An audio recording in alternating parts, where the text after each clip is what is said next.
Bonjour à tous, au programme de concept, l'un chez Mercedes, l'autre chez Audi, le tarif de la Toyota GT86 et des images sur circuit de la deuxième étape du Tour Auto.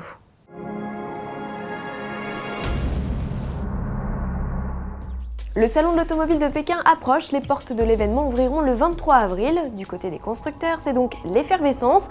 Prenez Mercedes, la firme à l'étoile vient de dévoiler sa surprise, son nom, concept style coupé. Ligne à couper le souffle pour cette requête porte de 4,64 m de long, à peu près autant qu'une classe C. Le style s'inscrit dans la continuité de celui insufflé par la nouvelle classe A. Expressif, musclé, puissant, ce prototype proche de la série se positionne dans la gamme comme un petit CLS. On le nomme d'ailleurs déjà CLA. Sous le capot, Mercedes lui greffe un 4 cylindres turbo-essence de 211 chevaux. Boîte 7 vitesses à double embrayage et transmission intégrale complète cette première fiche technique. À bord, les 4 passagers sont installés dans des sièges indépendants et profitent d'un toit panoramique. Mercedes a particulièrement travaillé les matières et les textures, mêlant carbone et alcantara. Des matières que l'on devrait retrouver aussi chez le concurrent Audi. Pas de nouveau coupé sportif, mais un Q3 RS. Proposé sous forme de concept, le modèle devrait toutefois venir rapidement grossir le catalogue de la firme. Reste à connaître l'échéance. Le Q3 RS concept opte pour une transmission intégrale et une boîte S-tronique à 7 rapports. Sous le capot, il honore la griffe RS en reprenant le 5 cylindres en ligne des RS3 et TTRS. Le bloc voit sa puissance grimper de 340 à 360 chevaux. Le 0 à 100 km/h est annoncé en 5 secondes 2, prometteur. Enfin, Audi joue aussi la carte du look et mise sur de gros pare-chocs, de larges entrées d'air, d'imposantes jantes ou encore un diffuseur à découvrir le 23 avril à Pékin.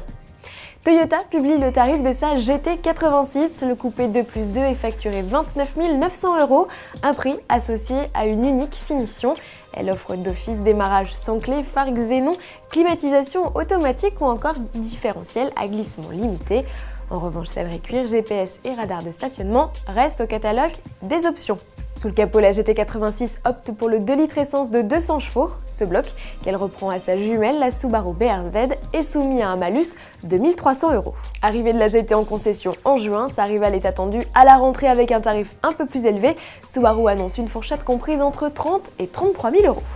Les 220 voitures de collection engagées sur le Tour Auto 2012 poursuivent leur périple vers Nice. Après une halte mardi sur le circuit de Dijon-Prenois, les concurrents ont rejoint mercredi le circuit de Bresse, un tracé sinueux qui avait déjà vu s'affronter les participants en 2007. Les différents plateaux ont couru sous le soleil tout au long de la matinée, offrant au public un spectacle de choix. Voiture historique ou pas, les participants n'hésitent pas à appuyer sur le champignon. Ils se font aussi parfois surprendre. Venez voir le Tour Auto au circuit de Charade ce jeudi 19 avril, début des hostilités à 15h15. Un spectacle de plus de 4 heures vous attend puisque les dernières voitures termineront vers 20h. Profitez-en, c'est gratuit. La 3e étape s'achève, elle, à Clermont-Ferrand. Tous les détails sur le site de l'événement. À demain.